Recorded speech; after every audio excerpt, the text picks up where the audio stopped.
छात्रों, आज हम मैक्स बेल्स एलसी ब्रिज पर डिस्कस करेंगे।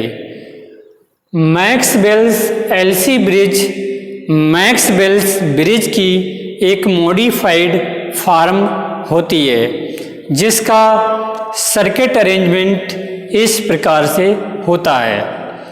इस ब्रिज की आर्म AB के बीच एक रेजिस्टेंस R1 के पैरेलल में एक स्टैंडर्ड नॉन कैपेसिटेंस C1 का वेरिएबल कैपेसिटर जुड़ा रहता है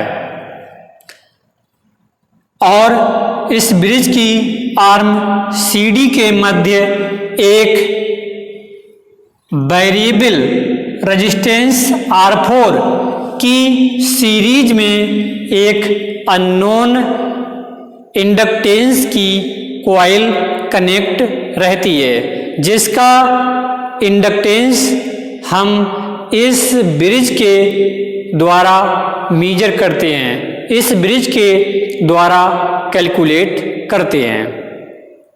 इसी प्रकार आर्म BC और AD के मध्य नॉन इंडक्टिव रेजिस्टेंस R1 और R3 जुड़े रहते हैं। नॉन इंडक्टिव का मतलब कि ऐसा रेजिस्टेंस जो इंडक्टेंस को शो नहीं करता है, अर्थात इंडक्टेंस जीरो होता है। तो यहाँ पे हमने जो रेजिस्टेंस R2 और R3 लिए, यह नॉन इंडक्टिव रेजिस्टेंस होते हैं। तब AC ब्रिज की general balance condition Z1/Z2 equal to Z3/Z4 होती है।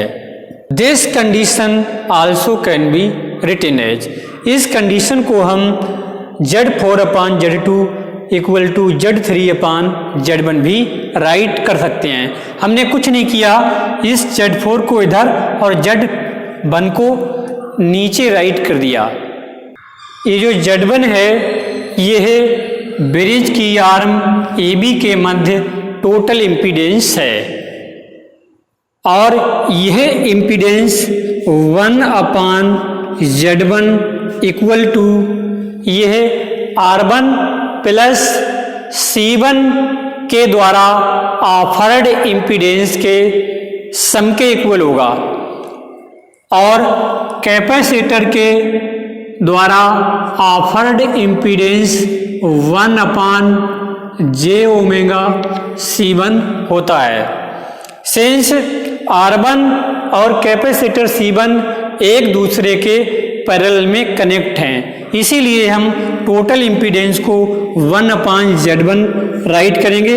1/Z1 equal to 1/R1 plus 1/ और क्या आएगा 1/jωC, 1/jωC1, क्योंकि C1 यहाँ पे आएगा और हम C1 का यहाँ पर इम्पीडेंस राइट करेंगे और C1 के द्वारा ऑफर्ड इम्पीडेंस 1/jωC1 होता है। और we can write 1/Z1 equal to 1/R1 plus jωC1। ये हमने Z1 का मान प्राप्त कर लिया, जिसको हम यहाँ पर पुट करेंगे। Z2 equal to R2 and Z3 equal to, अब Z3 को जब हम राइट करेंगे तो वह इक्वल टू R3 होगा। Z4 इक्वल टू, अब Z4 को जब राइट करेंगे तो Z4 क्या है, ब्रिज की आर्म CD के मध्य टोटल इम्पीडेंस है, उसको हमने Z4 राइट कर दिया और यह R4 प्लस इंडक्टेंस L के द्वारा ऑफर्ड इम्पीडेंस का सम होगा। सिंस यहाँ पर R4 और इंडक्टेंस सेल की कॉइल एक दूसरे के सीरीज में जुड़े हुए हैं, इसीलिए हम Z4 राइट करेंगे। यदि पैरेलल में होते तो 1/Z4 राइट करते, इसीलिए ये Z4 इक्वल टू होगा R4 प्लस और इंडक्टेंस L के द्वारा ऑफर्ड इम्पीडेंस J⍵L होता है।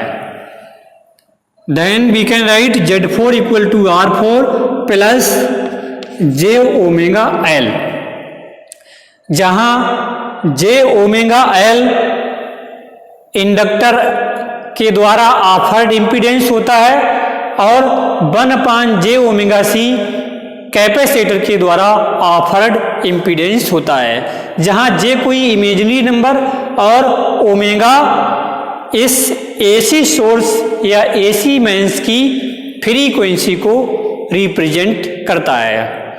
अब 1/Z1, Z2, Z3 और Z4 के मानों को हम इक्वेशन 2 में पुट करेंगे और फाइनली सॉल्व करके हम अननोन इंडक्टेंस L का मान प्राप्त करेंगे। Now putting the values of Z1, Z2, Z3 and Z4 in equation 2 we get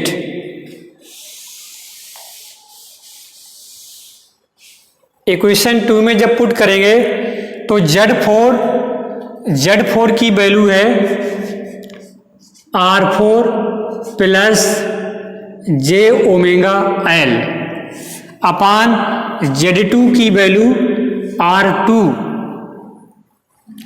equal to Z3 की वैल्यू है R3 और अपान में आएगा Z की वैल्यू। इसको यहां पर हम सीधे 1/Z1 की वैल्यू पुट कर देंगे तो आएगा 1/R1 प्लस J⍵C1 और we can write R4 plus J⍵L equal to R2 R3 into 1/R1 plus J⍵C1। This is equation number 3rd।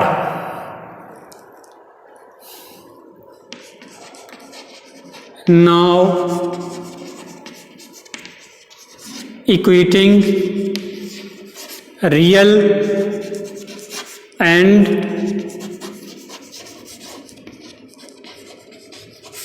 imaginary parts we get.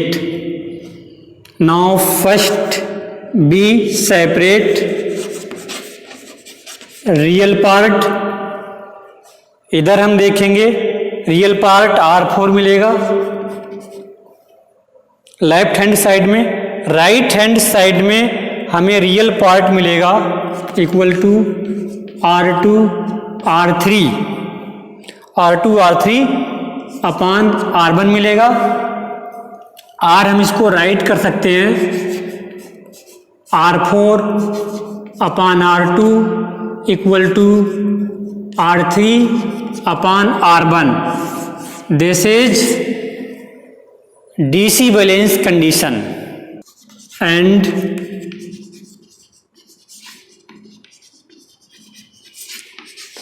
Imaginary part means imaginary part जिसमें J है वह imaginary part होगा। तो left hand side में ⍵L imaginary part है equal to इधर आएगा R2 R3 multiply होगी तो भी आएगा इंटू ⍵C1 आएगा। ओमेगा से omega cancel, then we get L equal to R2 R3 into C1.